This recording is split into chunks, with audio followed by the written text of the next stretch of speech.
Holey Artisan হামলার আজ ৮ বছর। অনেক ব্যক্তি ও প্রতিষ্ঠানের পক্ষ থেকে এই মুহূর্তে গুলশানে হলি আর্টিজানে নিহতদের প্রতি শ্রদ্ধা জানানো হচ্ছে। এই মুহূর্তে সেখানে রয়েছেন সহকর্মী ওয়ালিউল সাকিব। আমরা চলে যাচ্ছি তার কাছে। সাকিব, এই মুহূর্তে শ্রদ্ধা জানানোর কর্মসূচি নিয়ে আসলে কি জানাবেন, কি দেখছেন জানাবেন আমাদের।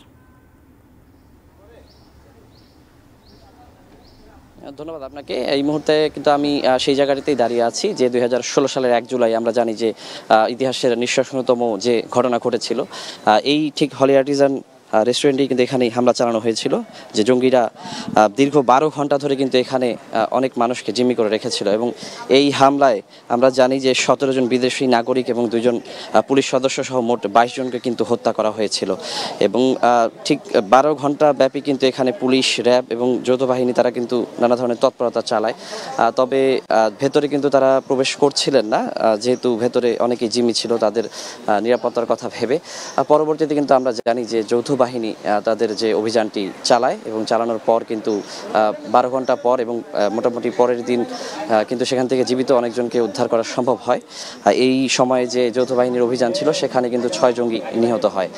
তো আজকে আমরা জানি যে সকাল থেকেই কিন্তু এখানে অনেকেই আসছেন এই ঘটনায় যারা নিহত হয়েছিলেন তাদের আত্মীয় স্বজন কিংবা বিভিন্ন দূতাবাসের, যে আমরা যেমন দেখতে পেলাম একটু আগে হচ্ছে জাপান দূতাবাসের কয়েকজন আসছেন এখানে তারা শ্রদ্ধা জানাতে, এবং এখানে ইতালি দূতাবাস থেকেও কিন্তু বিশেষ শোক জানাতে আসার কথা রয়েছে।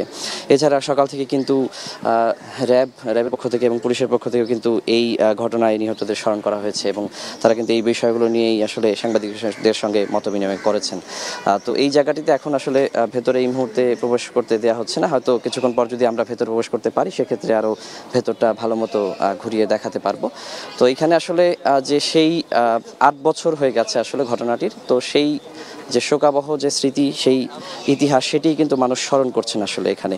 এবং যদিও আসলে এখন সেই ভয়াবহতা বোঝার কোনো উপায় নেই, তবে যে ভয়াবহ যে ঘটনা ঘটেছিল এবং যে স্মৃতিটি রয়েছে, যে ভয়াবহ ব্যাপারটি, সেটি কিন্তু মানুষ আসলে আজকেও স্মরণ করছে। এবং এরপরে আসলে যেই জঙ্গিরা এই ঘটনার সঙ্গে জড়িত ছিল এবং যে এই ঘটনার মূল হোতা যারা, তাদের সকলকেই কিন্তু পুলিশ আটক করে এবং তারা কিন্তু প্রত্যেকেই হচ্ছে যে বিচারের আওতায় আনা হয়। যদিও আমরা জানি যে এই মামলার যে সর্বশেষ রায় হয়েছে সেটিও কিন্তু এখন পর্যন্ত বাস্তবায়ন হয়নি। এবং সব মিলিয়ে বলা যায় যে আসলে এখানে যে সেই ভয়াবহ স্মৃতিটি আসলে স্মরণ করছে সবাই। তো আমরা যদি ভেতরে প্রবেশ করতে পারি সেক্ষেত্রে আরও বিস্তারিত দেখাতে পারবো, আর এবং পরবর্তীতে যারা আসবেন এইখানে সেই বিষয়ে নিশ্চয়ই আপনাদেরকে জানাবো। এই ছিল আমার কাছে এখান থেকে সর্বশেষ পরিস্থিতি।